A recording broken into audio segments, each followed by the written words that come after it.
Hi, I'm Will Bruin, and I was just recognized as a Seattle Sounders legend. Now I get to do voice reads for the Sounder at Heart podcast network. Here we go. Come on! Hey, O'Shan! Let's go! The Seattle Sounders have done it! MLS Cup winners! Here comes Rui Diaz through the middle to crown it for Seattle! The Sounders rule the region! Seattle Sounders is campeón!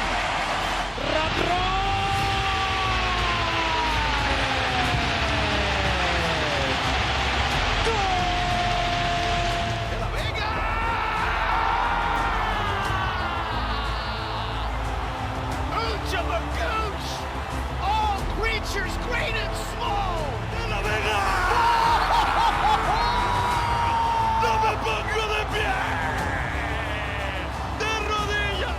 You know, what was the thought process in terms of who you decided to use and who you didn't? Ever since Sounder at Heart wrote a commentary that we didn't take Old Cup seriously.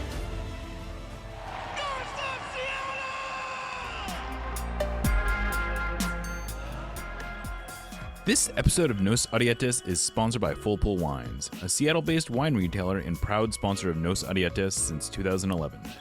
Full Pull was founded in 2009, is based in Seattle, and is owned and operated by longtime Sounders supporters.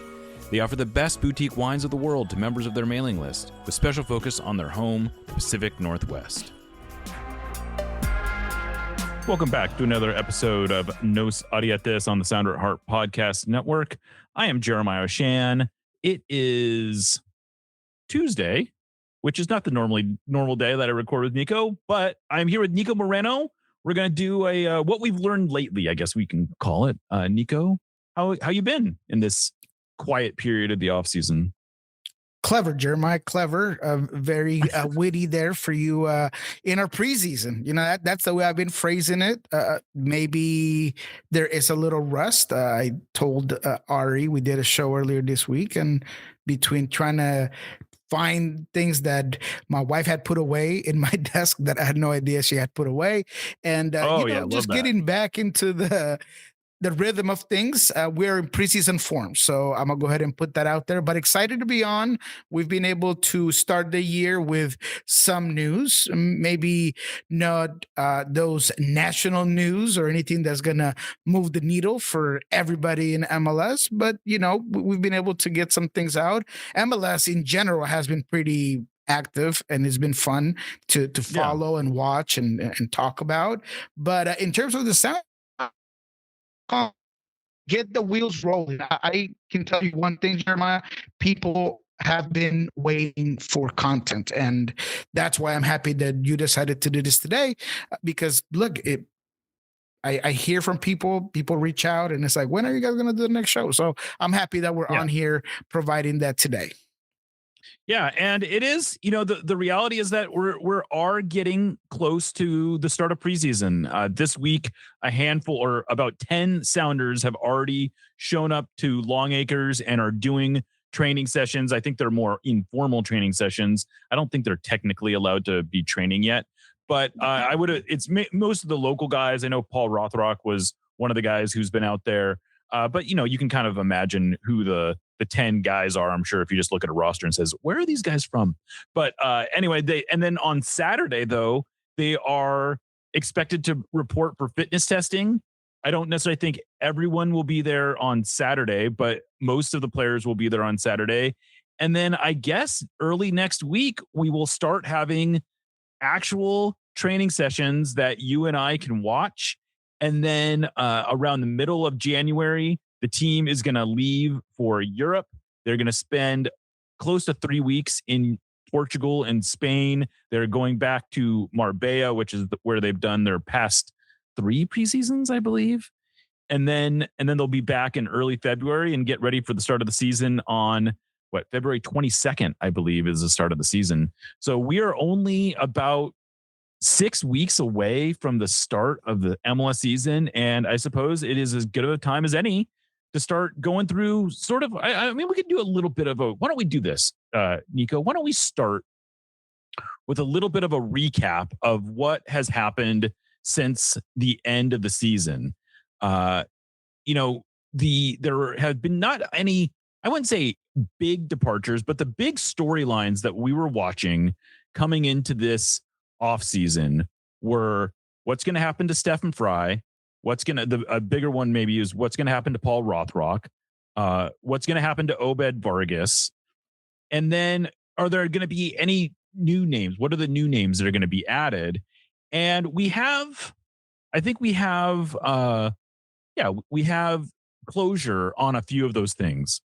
Big one, Stefan Frei is back. He signed a 1-year contract or a 2-year contract, right? Is that right? 2-year contract.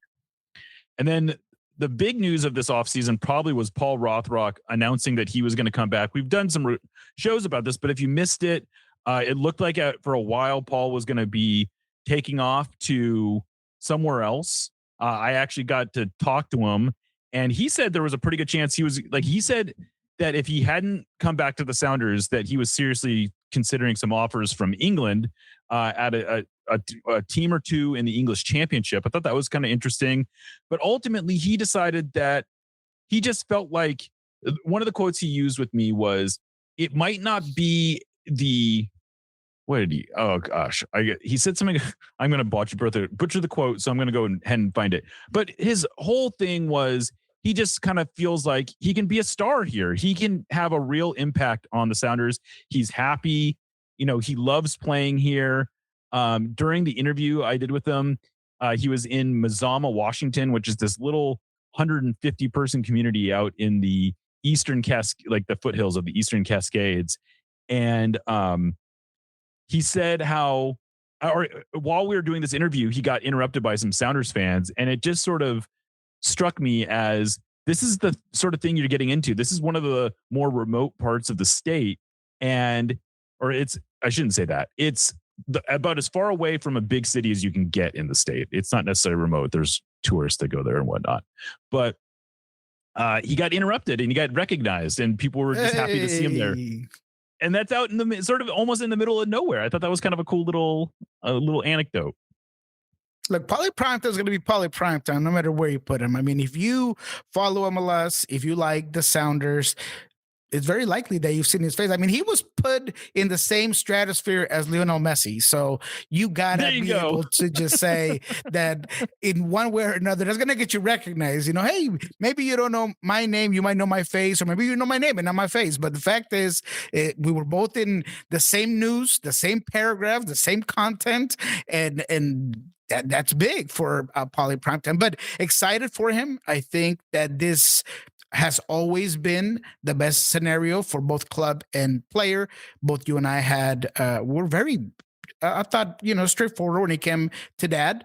They feed off each other, and I feel like Paul Rothrock is going to be an important piece going into 2026. Yeah. I think that he gives this team a high floor, and that is what the team is betting on. Every quote that I see and think, going back to the end year of presser, both Craig Weibel and Brian Smetzer see a bright 2026. And I think it comes from the fact that the floor is very high, and Paul provides that. So I'm excited to see him play. And just to clarify real quick, the contract for Stefan Frei is 1.5, and the reason it's that half is because we're once again starting to go to that June. So he's actually a contract. His contract runs through June of 2027, which would be the end of that transition year. Yeah, the sprint season is what I've been calling it. The sprint season, exactly. So that's it runs through 2027. My guess is that he would retire at that point. I don't want to speak for him, but perhaps that is the case. But his contract is through 2027. So those were two of the biggest storylines. I have no doubt in my mind whether you had been a fan from the very beginning and you are a season ticket holder, to if you were just a casual fan, but you are in the Seattle area, you knew of both of the stories. So it was kind of nice to, as you mentioned, see them come to a conclusion, and one that kept both players here. Right. And then Paul is going to be signed guaranteed through the 28-29 season with an option for 29-30. So he's here for a long time. I mean, this takes him through, I believe, his age 31 season, something like that. So he's, that they basically gave him a lot. They may not give him the most money, but I'd be willing to bet they guaranteed him the most years. And I'm sure that was very important to him. The quote that I was trying to remember was, he said, "There were bigger pools that I could choose elsewhere, but this one is a deeper pool," meaning that it just has, there's just so much here for him. And I thought it was interesting. I didn't realize this, but his parents actually moved out of Seattle right after he graduated high school. They moved to the Bay Area in California. He has 4 sisters, 3 of whom I guess live in New York. And then the other one, I believe, is local. But the idea that it's just his immediate family that's sort of keeping him here is not entirely true. It's that he personally just feels connected to the larger community of Seattle. Like, this is where he considers home. His girlfriend is from here and lives here. He's got a lot of friends here. This is what, and I think that and the Sounders are a big part of that. If it wasn't for the Sounders, I don't know that he would necessarily, that's a big part of what makes him feel part of this community. He talked a lot about how cool it is to be playing for your hometown team and to feel like a real kinship sort of with the people that are watching you play every week. So that was a really big move. I think you and I both said we would love to have him back, but the Sounders can't really afford to overpay for him. And by all indications, they basically stuck by them in terms of the financial considerations in their offer. That didn't really change. It was basically Paul weighing the financials of what he was being offered elsewhere and weighted against what was here, and just ultimately decided that the non-monetary stuff was enough to sort of outweigh the monetary stuff. Yeah, and not to recycle too much of our conversation about Paul Rothrock, but I'll just reiterate 2 things. One, I think that he did it his way. He got to test the market, bet on himself, figure out what was out there, and he came back with a raise. And I don't think that the team overpaid. Both you and I think that he's going to get paid anywhere between $600 to $650, and to me that is perfectly fine for what he provided. Maybe some might think that it should have been less. I tend to think that with a proven commodity and a player that fits this system like a glove and has all of the intangibles that Brian Smetzer is looking for, to me is a no-brainer. That it seems to be the line right where it was as high as they could pay him, and it is credit to him that he's getting that sort of raise, because it's a big raise. It is a huge raise, right, compared to what he was getting before. But that doesn't mean that he's not valued that $600 or $650. Right. And there was actually a pretty interesting piece in the that we ran on Sounder at Heart that broke down what his on-field contributions are worth in MLS, and it sort of compared what players who produce at a similar level and play a similar role as him are being paid. And the analysis of that came out that he was probably worth about $515,000.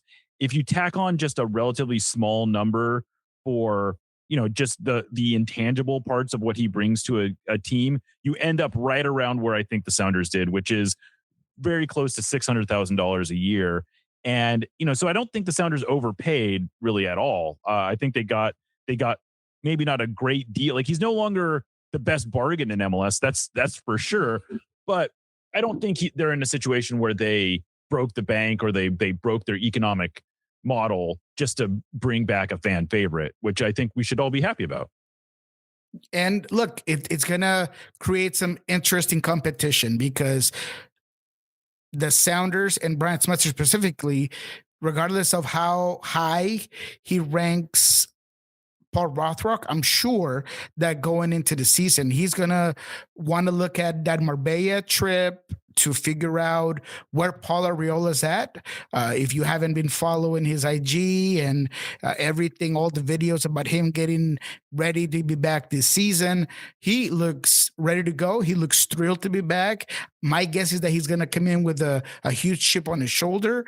He's a very technical type of winger or wing back, or, you know, whatever they decide to play him on the wider positions. I loved to see him play when he was here in the short term that we had him in training. He just was a standout player, extremely intelligent. So if you have forgotten about Paul Arriola, the competition of the two Pauls is going to be one to watch in the preseason. So I love all of it. I think that all those elements are important to create a high level of competition. You could add Georgie to that mix as well if we're thinking wingers. So man, it's going to be fun to watch where all those things lay out now that we have those guys back. Yeah, exactly. I think that's one of the things that I think people should be really excited about, is that there's going to be a lot of competition this year, not just for starters. Like, I think we can probably make a pretty good guess on who's going to be start spots. I think the more interesting thing is just even going to be, you know, the game day roster and who the backups are. And, you know, that, I guess that brings us to the next item in what's been going on for the last month or so. Is the big departure was Danny Leyva going to Club Necaxa. You've had a chance to talk to him a little bit. My understanding is he moved for about $700,000 transfer, and there's add-ons that could push that up to closer to like 1.25 million. The Sounders will, you know, be able to convert money into allocation, and it's, you know, it's not the most lucrative deal, but it's not nothing, and it certainly gives the Sound, to the degree the Sounders still have roster flexibility. That move is really the main reason why. Yeah, absolutely. And he, for everything that I've been able to gather, talking to column beat writers near Necaxa, talking to guys close to the organization, it sounds like Danny is making some waves. So if you wanted a little bit of an update, he scored some goals in preseason. He seems to be a guy that at this particular time is showing that he can have some real minutes, maybe even a starter. I mean, it's still, I would think, early on with the new head coach. This is going to be an very interesting team to watch. Julian Carranza, former Philadelphia Union player, now is part of the squad. That was one of the big signings for Necaxa. So, man, it's going to be very interesting the way that goes about for Danny. And we will be keeping a very close eye on his development and growth there with Necaxa. But in terms of the Sounders, yeah, that's one big departure that I think both you and I were sad to see him go, but happy for him to go and explore a whole other league.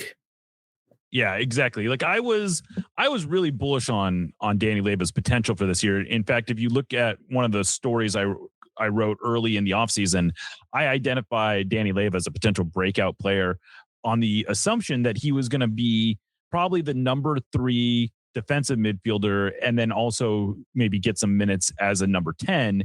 And I thought, you know, a 10 assists across all competitions was a totally realistic target for Danny, especially if he gets into the 1,500 minute range. Obviously, the Sounders aren't going to. I think one of the things that this says is that maybe I was overestimating how high he was going to be on their depth chart. You know, both you and I thought that he was certainly ahead of Snyder Brunell, but I don't know, maybe the Sounders didn't quite see it that clearly. Of course, they went and then made the one big signing they've made this offseason was Hassani Dotson. If you want to listen to a whole podcast about Hassani Dotson, we did one of those as well. But Dotson definitely gives the Sounders a level of depth that for me, I think this is a clear upgrade at central midfielder. If you basically take Hassani Dotson and you take the minutes that you were going to get, you gave to João Paulo and Danny Leyva last year.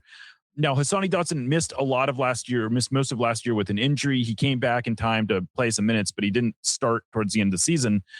But if we're getting the 2023-2024 version of Hassani Dotson, I mean, he was a easy, he was a borderline best 11, or not best 11, but he was a borderline all-star during those seasons. And I think if he comes back in that kind of form, I think he's going to push Obed Vargas for minutes. Like he's potentially a very good player. Now, we don't know exactly how close to fully recovered he is, but the Sounders, for my money, I think really upgraded their depth by signing Dotson. Yes, I think that they upgraded their depth, and I'm starting to get behind the idea of watching him a lot closer to see what form of Hassani Dotson gets to training camp for the Sounders. He's going to definitely be one of those guys that we're going to highlight if we get to see any streaming from Marbella, or if Sounder Hard is down there, or anything that comes up with with following the preseason. But what I will say is that I still, at this particular time, don't necessarily feel like he's gonna raise the ceiling, or if he's the guy that ends up taking over for Obed. How does that play out? I think that's still to be determined. But without a doubt, the more that I've been able to marinate in the information and the idea of him being part of this team, the more I feel and I understand why he was acquired, and I really do think that he's going to be a high contributor. And as you mentioned, if he is at his best form, maybe he does push Obed Vargas to certain minutes. But I do feel like the amount of minutes and the amount of influence you'll have on this team will go hand in hand with what happens with Obed Vargas in this transfer window, and we can talk about that a little bit later. Or, God help it, any sort of injury. We might as well just do it now in the midfield. Right. Yeah. I think it's actually a pretty good transition. Like I said, one of the big questions heading into the offseason, one of the big things we tried to get Craig to talk about at that end of season press conference was Obed Vargas, who is going into the final year of his contract. And when last we talked about it, it didn't look like the Sounders and Obed were going to be able to come to terms on an extension.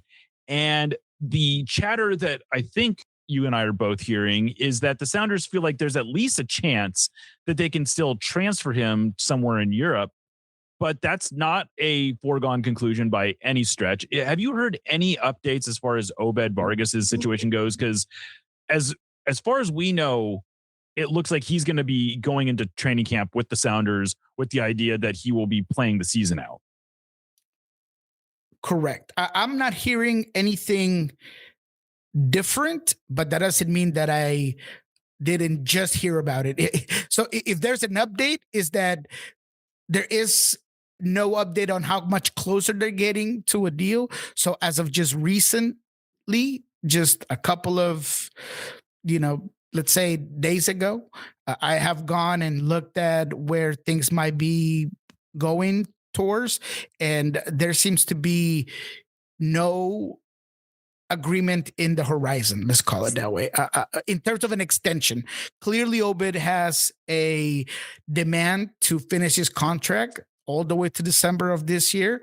But in terms of an extension, they're still very far away from coming to even ground. And I'm talking about what the Sounders are willing to offer as part of an extension for Obed Vargas contract, and what his camp wants in order to sign an extension with the Sounders. So that leaves us exactly where we have been at, which is now what?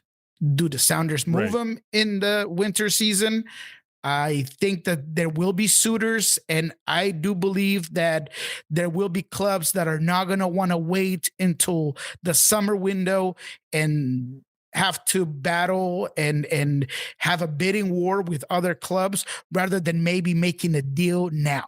And that's what I think will happen. I have said it on Monday on Lobbying Scorches, and I'll repeat it now.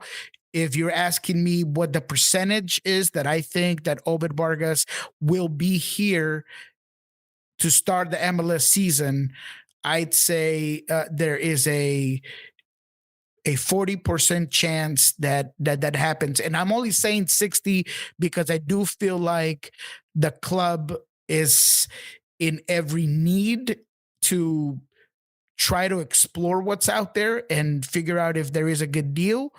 And it's no longer 50-50. There's a 60% chance that I think that he'll be gone.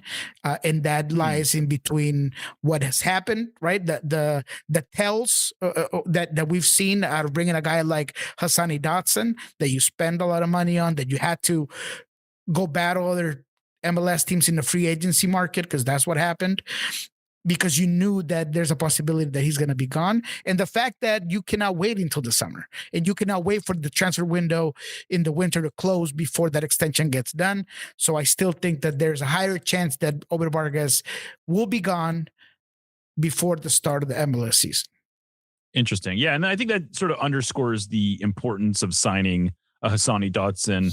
I don't want to get too far over my skis, but just like literally while we were recording, I've another signing rumor, or I should say a trade rumor of a player who I wouldn't say is super exciting, but like an interesting prospect, potentially like a U22 type of player from within the league.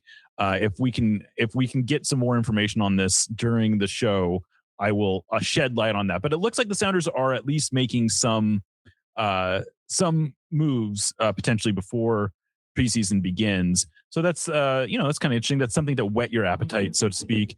But yeah, I mean, I think I think this is an interesting offseason. The Sounders are bringing back essentially almost the entire meaningful roster that they had last year. I think something like 95% of their goals and assists are currently coming back from last year. Something like well over 90% of their minutes from last year are coming back as well.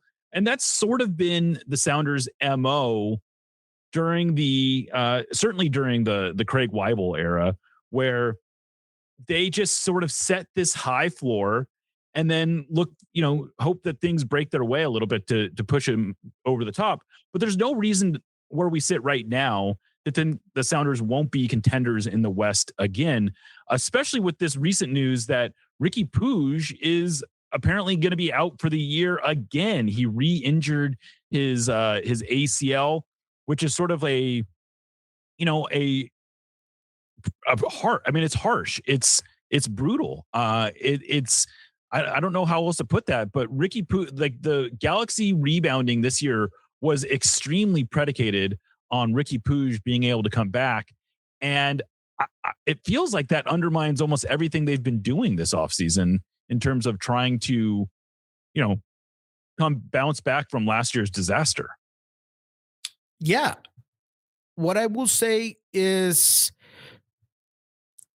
if I am hearing what Craig Weibel and Brian Smetzer were laying down at the end of the season presser, and you hear not complacency, but they are happy with the group that they have, because as I mentioned, the floor is very high. I would say, and correct me if I'm wrong, the ceiling is not that much higher though. Right. I mean, I feel like I would with agree what with you have there. right now, the floor is high, but the ceiling is maybe a little bit higher simply because you're betting on players being healthy and players having a better season than last year in terms of like Ferreira now adapted, now preseason, now ready to go. He showed us things that he could do. And I'm very excited to see him kind of follow up on his performances from last season.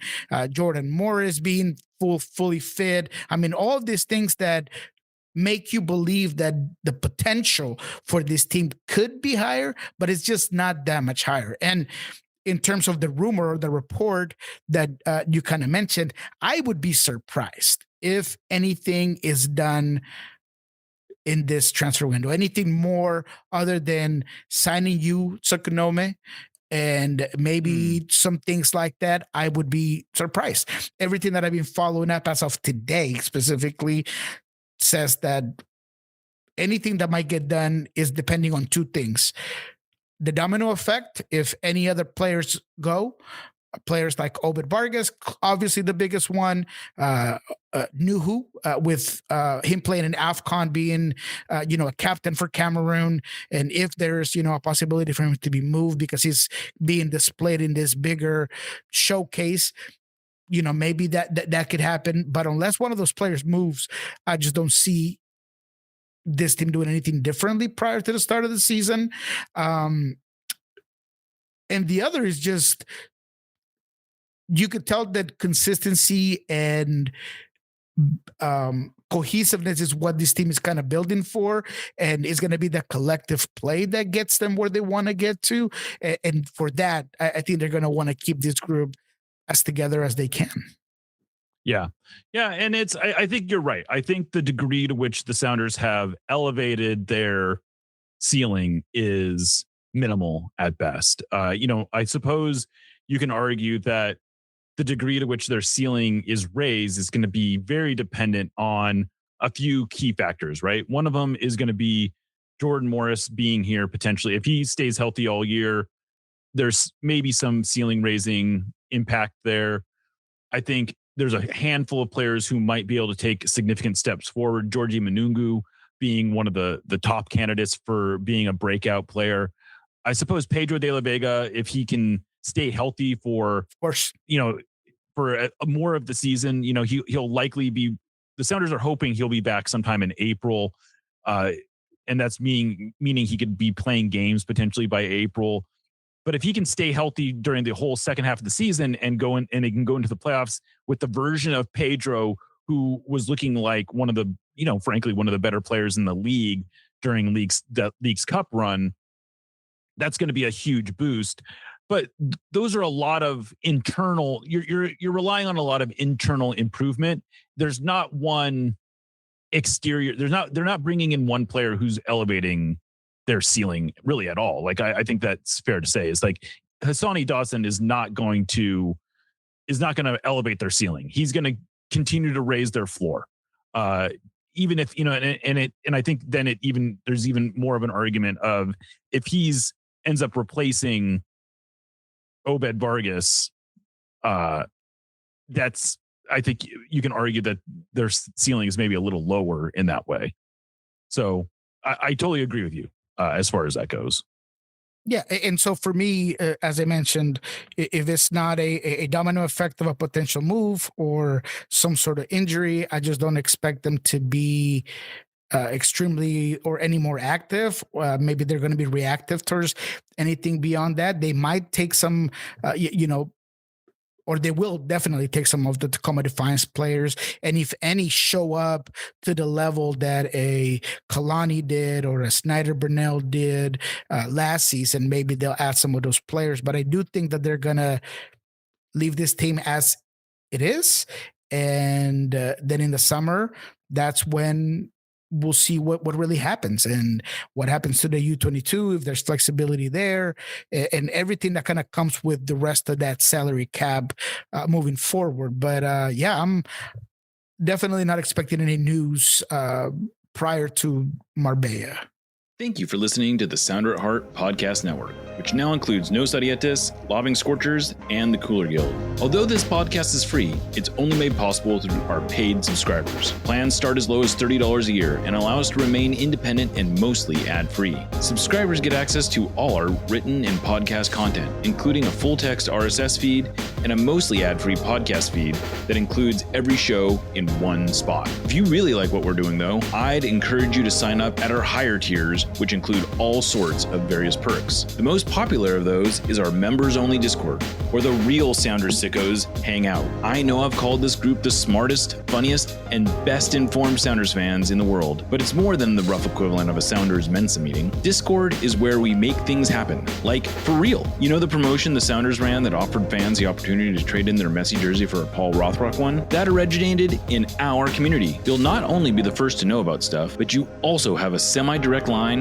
to the movers and shakers at the Sounders organization. If you want to be one of the totally normal people who occupy the Sounder at Heart Discord, just become a supporter of Sounder at Heart. Anyway, thanks for listening and go Durs. Nos Arietes, admittedly, is not exactly known for our spicy takes, but that doesn't mean we want our food to be mild. Spice up your life with Haxan Ferments. Handcrafted in Georgetown and made with the best local ingredients from across the Pacific Northwest, they specialize in unique small batch fermented hot sauces and vinegars. Haxan Ferments brings bold flavors and natural fermentation together for something truly special. Whether you're a heat seeker or just looking to elevate your cooking, you'll find something you love at haxanferments.com. That's HAXANFERMENTS.com. And right now, if you use the code SOUNDER@HEART, that's all one word, at checkout, you will get a free hot sauce with your order. Again, go to haxanferments.com, use the code SOUNDER@HEART at checkout for a free hot sauce with your order. Haxan Ferments is a proud sponsor of the Sounder at Heart podcast network. You broke the news that Andy Rose was leaving the Sounders for a position with LAFC. Andy Rose, of course, has been an assistant coach with the Sounders since 2022. He effectively replaced, who did he replace? Did he replace Gonzo? I guess he replaced Gonzo, essentially, right? Or Jimmy Traore. I guess maybe more accurate to say he replaced Jimmy Traore. Yeah. But he's been sort of I think it's fair to say he's probably the third assistant on the team behind both Freddie Juarez and Preki. But that doesn't mean that he didn't have a big role. You know, he was one of the guys primarily in charge of assembling video on the opposition. He coached the set pieces. He worked a lot with the defenders. I really liked Andy Rose. I liked him both personally. I think he is a really bright soccer mind. I will not be at all surprised if he ends up being a head coach in this league and maybe elsewhere.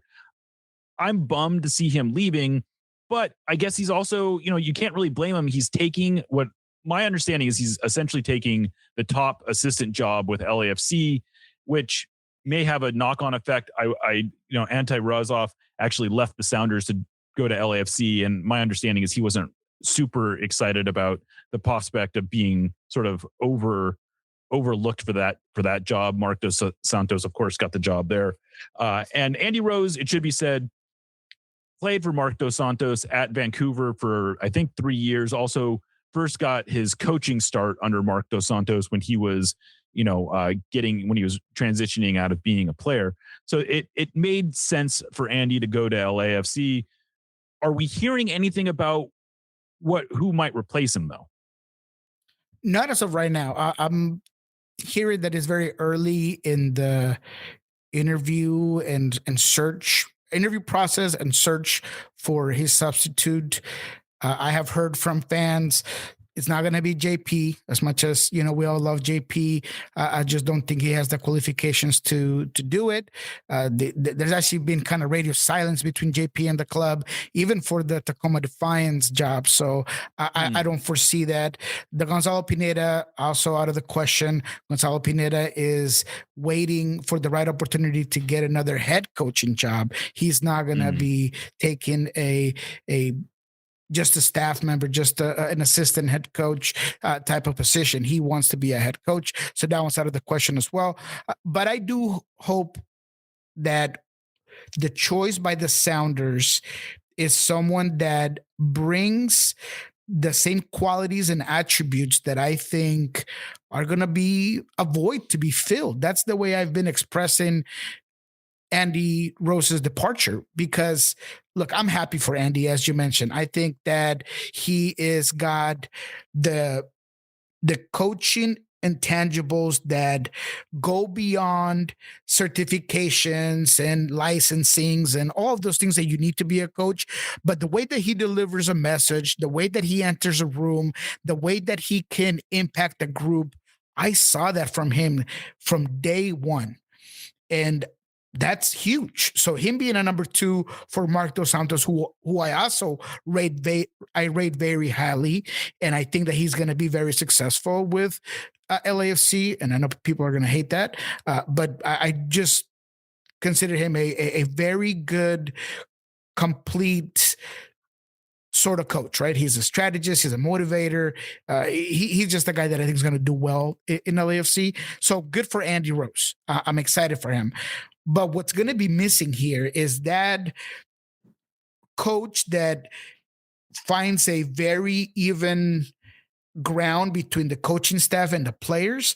Every single player who I talked to last season had nothing but great things to say about Andy Rose. And it felt like they can connect with him a lot better than with Freddie or Preki or Brian, right? And you need that sort of dynamic. You need that guy that's going to fit in and be a liaison in between the players, and is going to make things very interesting.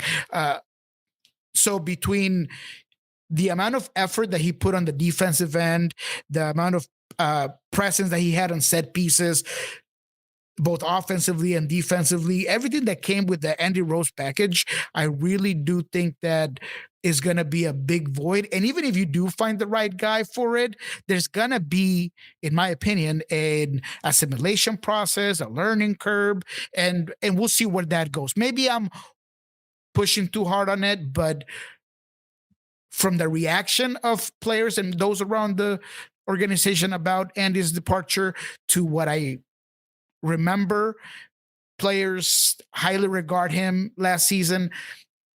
I really do think that there's going to be a big void there for this coaching staff.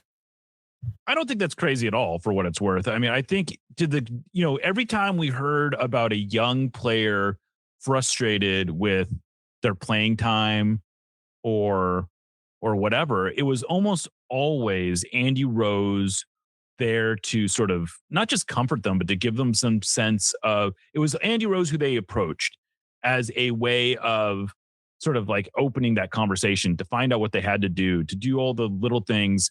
Like, what am I doing? I'll use Josh Atencio as an example.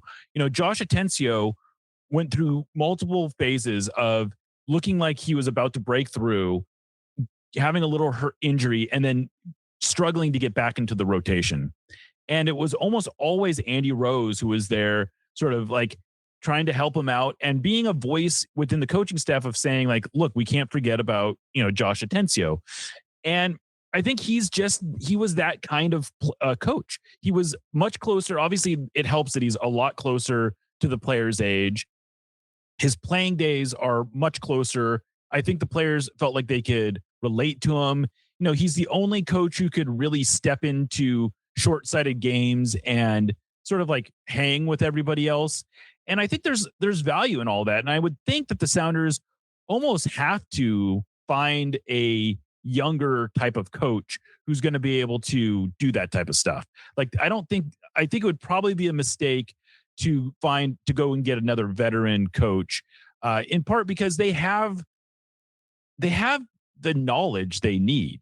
They don't need more X's and O's guys. They don't need someone who understands defense, and they don't need someone who understands how to, set up the team tactically. What they need is a sort of a fresh, young guy to bring new ideas and to also serve as that bridge to the players, because let's be real. I mean, Brian Schmetzer is an older guy. Certainly relative to the players.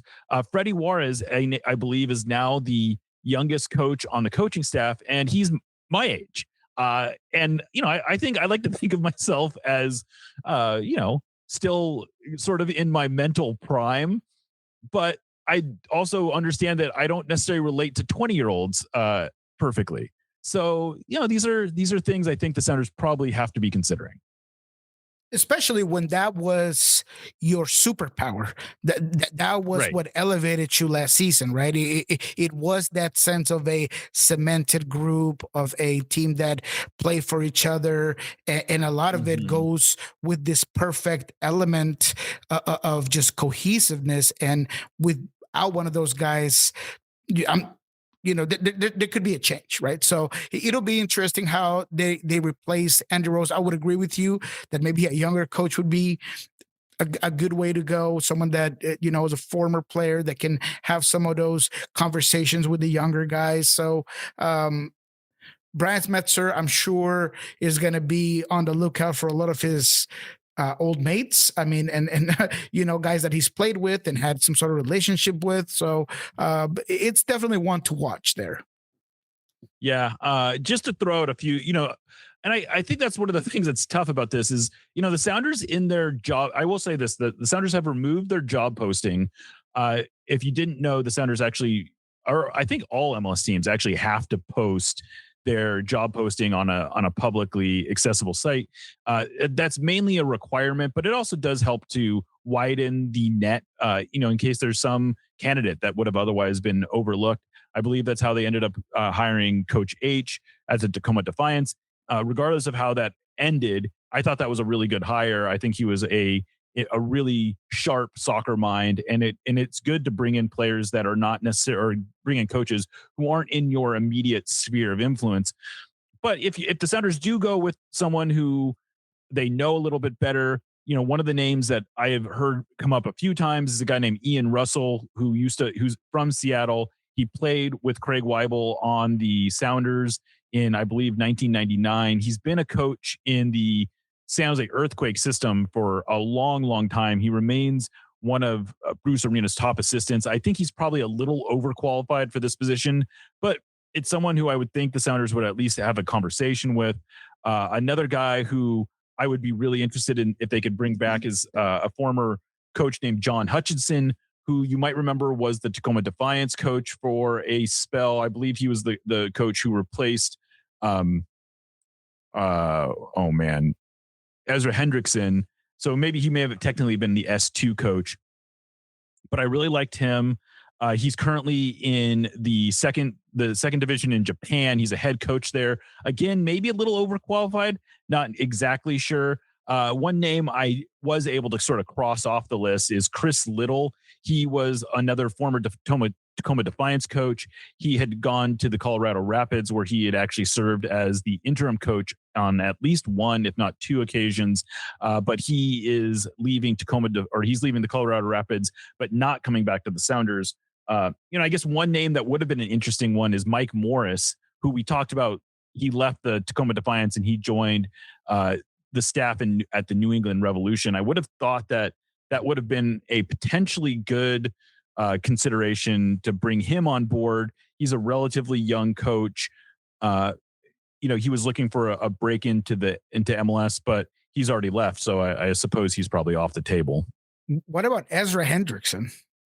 I mean, that's an interesting one. I think he falls into the overqualified / side of things. I think that would be an interesting consideration. I would think the Sounders would at least talk to Ezra. I don't know what he's doing right now. Do you? That's what I was saying. I don't think he has been doing anything. Last I heard, he had come to watch a game last season just with his family, and I don't believe he had a job. So, hey, if there really isn't anything out there for him, then, I think he'd be a guy that for sure could be a possibility there.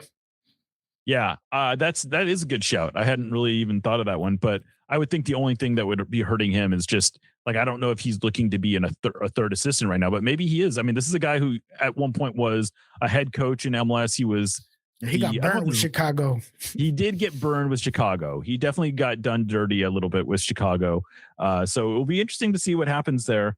And then there was two more bits of information I think we wanted to get into before we get out of here. One is an update on during this break, there have been two Sounders who have been very active. Nuhu and Georgie Manungu have both been playing in the Africa Cup of Nations. Nuhu has been the captain, actually, of Cameroon, I believe, in all four of their matches up to now. Mm-hmm. They are getting ready to play South Africa in the quarterfinals. And then just today, Georgie Manungu and Burkina Faso were eliminated by Cote d'Ivoire in the round of 16.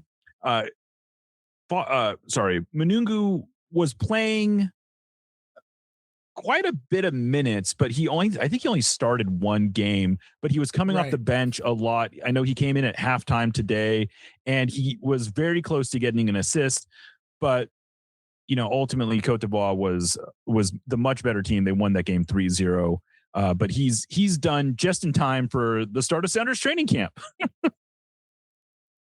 Right. And no, actually Cameroon was playing Morocco on Friday. You're right. They already beat South Africa. They beat South Africa. Morocco's a tough team. So that's a good, put that in your calendar. If you could watch this game, that's going to be a fun one going into it. I think that the two teams that I had looked in when it came to this, African Cup Nation matches, it was Morocco and Algeria. Those are the two teams that I thought were going to end up getting into the World Cup. So Morocco, if Cameroon beats Morocco, that goes a long way. They could definitely be getting into a World Cup if they do that. But you're right. I think Nuhu is once again getting a lot of that spotlight. I'm starting to hear his name a lot when he comes to not just in the MLS, but when I'm telling you that there is teams in Mexico that are interested and that they hear his name, and some specifically that would have the means to get out there and maybe make an offer to the Sounders. So he's one to really look at, because he has been very good with Cameroon. Anytime that you're the captain of a national team, he gives you a different pedigree. And that's what a lot of times sporting directors or GMs are looking for in terms of having that experience. And then Georgia, I think you're right. He's been for his national team what he's been for the Sounders, which is a spark plug coming off the bench, right? Today, he almost get an assist. He always came into a game that was already almost out of hand, right? 2-0. Yeah, 2-0 they were down against Ivory Coast. But the game before that as well, they were down. He comes in, he helps with the equalizer. So it's typical George Manungu. And all of these minutes are just going to add on to him starting next season with just rubber hitting the ground. I mean, I see him being a guy that we're going to be excited to follow all of preseason, because he wants to be a starter. He's a guy that is on the rise, and he's going to give you everything he has. So praise to what he's been able to do with his national team, even though now they're eliminated from the African Cup of Nations. Yeah, absolutely. So the final bit of news that we want to share is, in case you missed it, Sounder at Heart has formally unveiled our plans to launch a print magazine. The intention is for this to become ultimately to be a quarterly. So we would theoretically do 4 of these a year. But before we totally commit to it being a quarterly, we're going to commit to doing the first 2 issues. The first one will be a season preview for both the Reign and the Sounders. That's going to come out in mid-February or so. We are taking pre-orders right now. If you go on to Sounder at Heart, you can find it. But the pre-orders are $10 for the issue. It's going to be, we're committing to at least 36 pages of editorial content. So it may get bigger if we are able to sell some ads, things like that. And then we're also going to do a World Cup preview issue that's going to look at sort of like the whole Pacific Northwest World Cup and take a broader view of that. And the hope here is to essentially create sort of I'll be honest, this is a little bit of a vanity project for me. I'm someone who comes from the newspaper world. I love print. I feel like analog is sort of making a comeback right now. And I think that the idea here is to create something that has a little bit more shelf life than the website, which, we publish something and people consume it and then it's gone essentially within a day, if not less. And the hope here is that we're going to be able to create content that you're going to want to live with, that you're going to want to read over time, that you're going to want to go back to and refer to. We're going to include stuff like the schedule and and like a roster and information that you can go back to and feel like it's still useful, weeks and months after it publishes, maybe even more than that. And it creates a little bit of an indelible mark on the way that we perceive the Sounders, and it will allow us to do some different kinds of journalism, to do some visual types of journalism that we haven't been able to really do, and to, ideally find some new voices and give people opportunities to do more expansive writing, Niko. So, hopefully we get, and you're also going to see a lot of the familiar faces from Sounder at Heart in there as well. Don't want to make it sound like it's a whole new thing, but anyway. No, I love it. I think that I don't know. I'm someone that still to my daughter read the little Sounder or horror. I mean the Sounders notebooks that they used to give out. Yeah, I have a whole stack. Like I have a lot of repeats, but one day I'll do a little video of the little office I've made here. But I read to my daughter some of those. Like they have cool little stories, like features of like Victor Rodriguez, and there's like things of Christian Roldan, why he likes to eat or not eat. There's just some funny stuff in there. So I'm all with it. I like the print. I like the magazines. I think you're right. The shelf space, something you could put it and just kind of get back to. So I love it. I'm totally with it. Additionally to that, I'm happy to announce that we'll be continuing to do our show this season. Yes. We are gonna amplify that as well. I have some really interesting interviews here, on deck, waiting for them to come to fruition and provide that content through the Sounder at Heart YouTube channel and Sounder at Heart podcast network. So just excited to once again be on and make a commitment to the audience that we're going to be full on providing as much as we can when it comes to our Sounders coverage. Yeah. This year, like the last 2 years, I feel like is potential to be even bigger and better than it has been. That's been really a joy to be part of the joy of making Sounder at Heart independent, is that we have this unlimited growth potential. Like we are not capped by anything. We are able to explore different, sometimes things won't work out and we'll, put those aside, but we want to keep trying new things and looking for better ways to tell stories. And I do genuinely believe that the quality of coverage that we're able to provide now is better than it's ever been. And a big part of that is people like you continuing to subscribe, continuing to listen, continuing to read, continuing to consume all the content that we're putting out. And of course, Niko, I love that we're able to bring someone like you into the fold as well. I guess we had some working relationship when we were still at SB Nation, but it was just a lot harder to bring in new people. And this has allowed us, I think, to find voices like you and to promote them and to give them an even bigger platform than they already had. And I've said this before, but I just want to say it again. It's been so awesome being able to do this show with you on a regular basis. I really do feel like you provide an important and interesting perspective, and you make, I think, Sounder at Heart better.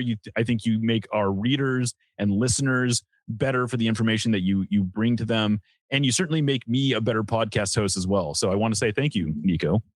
Oh man, thank you. That means the world to me. And I really do hope that, we're going to be testing some things out. I'll be sitting down, just, I don't know, watching a NBA game on a Wednesday, and something comes up to my head and I'll write it down. I'm like, I'm going to just run it by Jeremiah and then see what he thinks about this. And then, hopefully we get to do some of those things this year and see what the audience thinks. But I really do appreciate you being this open to just new ideas and new things. And I've always said that you and I workflow is off the chain, man. I love it. Right. And so I'm glad that we're going to continue to do this and get bigger and bigger.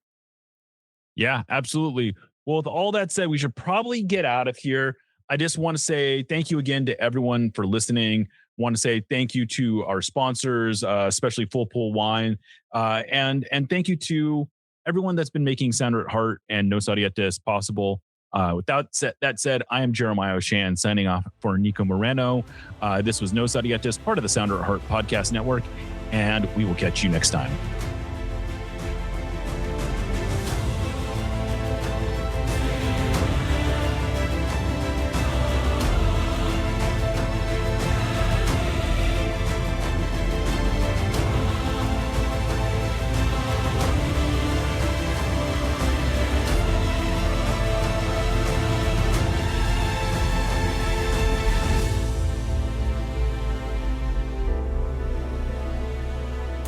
Let's go Sounders.